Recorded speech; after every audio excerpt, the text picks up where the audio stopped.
Dan saudara, saat ini kami sudah terhubung dengan pengamat militer dari ISIS, yakni Pak Khairul Fahmi. Selamat pagi, Pak Fahmi. Selamat pagi. Oke, Pak, kalau kita melihat dari pembekalan Kabinet Merah Putih ini di Magelang, Jawa Tengah, sebetulnya seberapa efektif Pak ini untuk menyatukan soliditas para anggota kabinet? Karena salah satu yang disasar Prabowo Subianto ini adalah soal soliditas daripada menteri maupun juga wamennya dan lain-lain.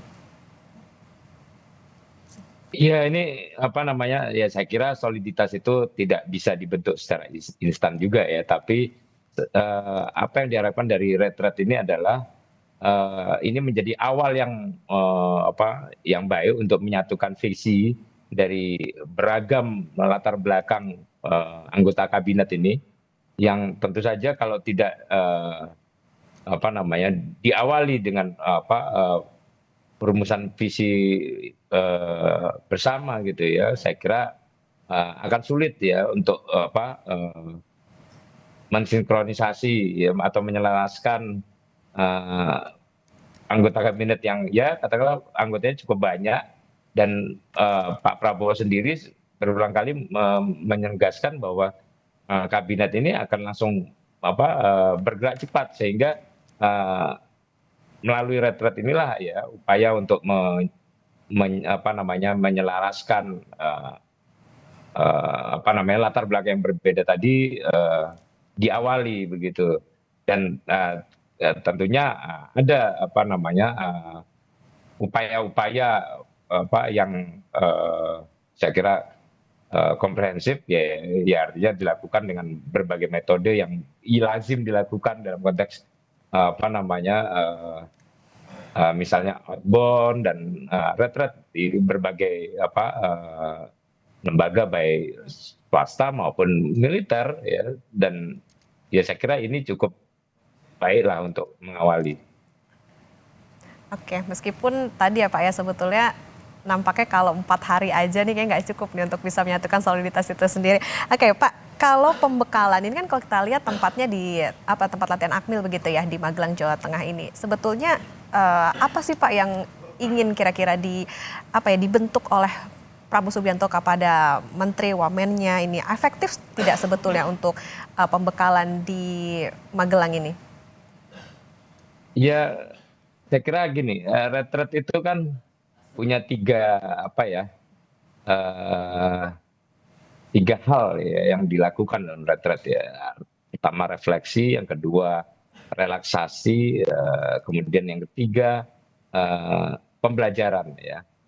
Tiga hal ini dilakukan dengan metode yang ya, tadi ya butuh ketetangan, kemudian ya karena ada relaksasinya juga ya, artinya suasana alamnya juga cukup baik begitu ya. Kemudian yang ketiga ada proses pembelajaran. Nah, saya kira kalau kita lihat fasilitas di lembaga-lembaga pendidikan militer ini kurang lebih mendekati ya kebutuhan dari tiga aspek itu. Mereka areanya tenang, kemudian alamnya ya cukup bagus, cukup layak lah untuk relaksasi gitu ya, dan fasilitas pembelajaran juga tersedia ya, artinya misalnya untuk uh, mengelola kekompakan ya, pelatihnya ada, ya instrukturnya ada gitu, dan ya banyak hal yang bisa dilakukan. Dan kalau soal efektivitas lagi-lagi saya pikir ini bukan bukan sesuatu yang harus dicapai ideal begitu ya, tapi ini awalan yang baik. Saya kira ini awalan yang baik karena belum pernah dilakukan sebelumnya, tapi bukan berarti tidak ada contoh baik dari negara-negara lain yang kita lihat juga melakukan hal serupa. Kalau misalnya dikaitkan dengan konteks apakah ini akan efektif misalnya untuk menggembleng atau membentuk karakter begitu, ya saya kira ada Lemhanas mungkin lebih memadai, tapi waktunya juga tidak cukup untuk kalau misalnya 2-3 hari begitu, sama saja. Jadi saya kira ini langkah yang ini aja ya, yang taktis begitu untuk mendapatkan apa namanya harmonisasi dan soliditas lebih lebih dini begitu. Pak Fahmi, kami lanjutkan kembali perbincangan Pak soal pembekalan Kabinet Merah Putih. Iya, Ya, Pak Fahmi, ini kan juga menarik melihat bagaimana anggota dari Kabinet Merah Putih ini, mereka ada yang sudah lama begitu Pak hitungannya untuk menjadi pejabat negara, ada yang mungkin belasan bahkan puluhan tahun. Apa sebetulnya kira-kira, apakah perlu mereka ini mendapatkan nilai-nilai dari pelatihan atau pembekalan ala militer ini? sebenarnya ini bukan ala militer juga ya, karena tempatnya saja ya di lingkungan militer untuk memberikan pengalaman unik yang memungkinkan para pejabat itu ya belajar tentang lebih baik tentang kerja sama tim, kemudian bagaimana eh, apa namanya menyusun strategi di bawah tekanan, kemudian hal-hal yang penting dilakukan dalam situasi darurat misalnya.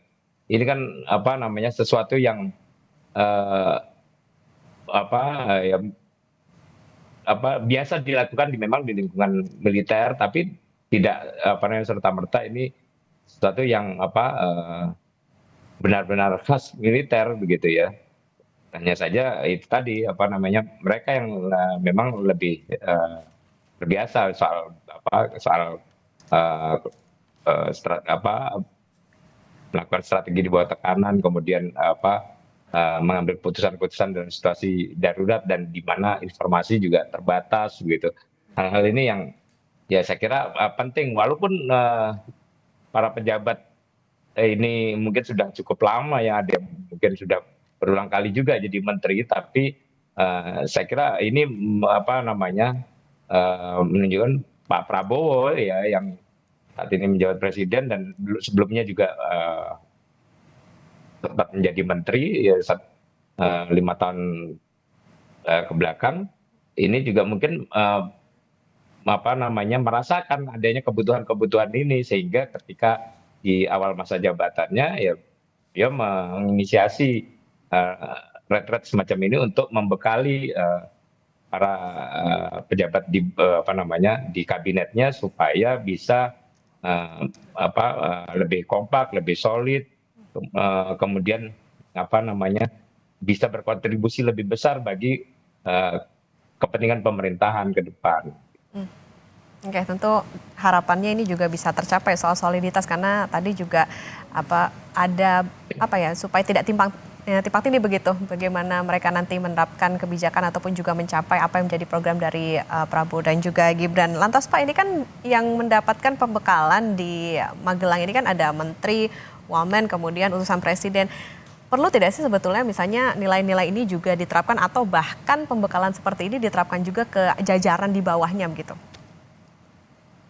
Ya, secara umum sebenarnya baik beberapa kementerian atau lembaga ya saya kira sering yang mengadakan outbound ya uh, outbound semacam ini untuk membangun apa kerjasama tim begitu ya. Untuk kerjasama tim, rasa saling percaya itu kan sudah sering dilakukan. Tapi mungkin apa yang dilakukan hari ini akan bisa menjadi role model lah begitu untuk diterapkan di masing-masing kementerian nantinya gitu supaya apa yang sudah dilakukan di level kabinet bisa diimplementasikan juga di tiap kementerian dan lembaga supaya soliditas itu juga menular begitu ya menular dan apa namanya membawa efek yang baik bagi apa agenda-agenda pemerintahan gitu. Oke, Pak, tadi kan juga Pak Fahmi menarik juga soal bagaimana ini bukan latihan ala militer, hanya tempatnya saja di Apil. Nah, kalau kita bicara soal bagaimana lembah tidar di Magelang, sebetulnya apa sih Pak biasanya yang diberikan atau bisa menjadi pembekalan untuk menteri yang juga diharapkan menjadi sipil yang punya jiwa yang berkepemimpinan, kemudian juga solid gitu terhadap teman-teman ataupun juga sesama menteri, wamen dan juga utusan presiden dalam kabinet Merah Putih ini? Iya seperti lazimnya kegiatan retret dan ya mungkin kurang lebih juga outbound ya di apa di berbagai macam organisasi ya, untuk kepentingan yang juga beragam, tapi intinya adalah bagaimana membangun kerjasama tim dan rasa saling percaya tadi. Ya saya kira eh, apa namanya ada banyak hal yang dilakukan ya, eh, yang apa namanya misalnya bagaimana apa namanya mereka memulai dengan melakukan eh, refleksi begitu ya, kemudian eh, di situ mereka apa namanya eh, diberi kesempatan ya untuk mengembangkan apa ya istilahnya keterampilan emosional, kemudian keterampilan sosial yang krusial gitu, belajar mengelola stres juga, membangun empati, meningkatkan kemampuan komunikasi. Ya caranya beragam seperti yang kita mungkin sering kita saksikan kalau kita misalnya ikut pernah ikut pramuka, ikut apa namanya berbagai macam latihan-latihan ya dasar di organisasi-organisasi. Ya hal semacam itu kurang lebih sama, cuman mungkin tambahannya adalah bukan hanya soal apa bagaimana tadi yang mengisi eh, apa namanya kepala dan eh, hati gitu, tapi juga ada penempaan sedikit penempaan fisik lah ya. Dan saya kira itu juga tidak mengambil porsi yang cukup besar karena kita tahu juga anggota kabinet kita juga usianya beragam ya.